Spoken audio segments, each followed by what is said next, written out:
What's up everybody? I am Chef Cutter and we're here in the FoodFitnessYou kitchen. Today we are kicking off the holidays with our top 5 kitchen gadgets or needs. We've been meal prepping here in this kitchen for the past year, and these are some of my vital tools necessary to making life easy in the kitchen. Kicking right off, we will start with the speed peelers. These look cheap, they're made from plastic, but you might be surprised. They fully peel your butternut squashes, pumpkins, and then this attachment right here actually spiralizes or cuts little strips. Honestly, one of the best $5 tools I've ever used in the kitchen.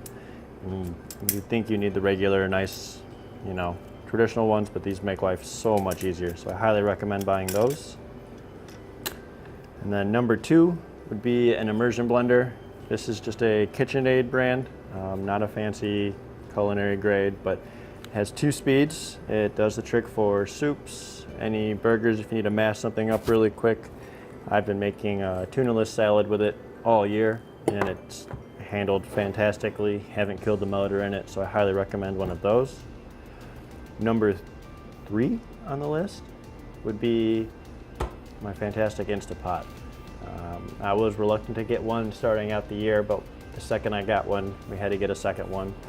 It does beans within an hour from dry to fully cooked, as well as soups, chicken soups, any other soup you want. I've made chili, curry in it, and handles potatoes. You can have it ready in about 20 minutes, honestly, if you're in a pinch. Works much better than a slow cooker. Also handles rice. It has a saute function. Has many other features that I've barely even touched. So it's a fantastic multi-cooker to have in the kitchen. And so my number 2 would have to be the rice cooker. I've grown up my entire life with a rice maker, and the Zojirushi rice cooker is by far the very best rice maker I've ever had in my entire life. It makes perfect rice every time.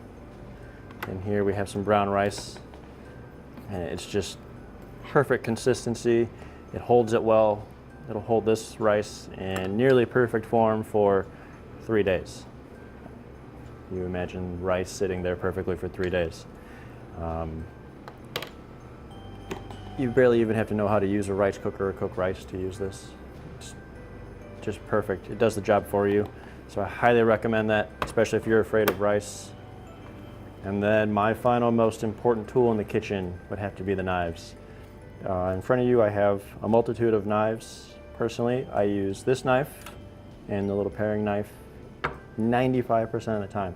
Every once in a while I'll pull out the serrated blade to help cut through some of the tougher rinds, but get a knife, spend some money, get a very sharp knife, a little higher quality is highly recommended, and then treat it very well. If you don't treat it well, it'll cut your finger off. So, thanks for watching everybody, and if you want to help us out, click the link below to our affiliate store where you can purchase any of these items and hopefully make a fantastic gift for the lucky recipient.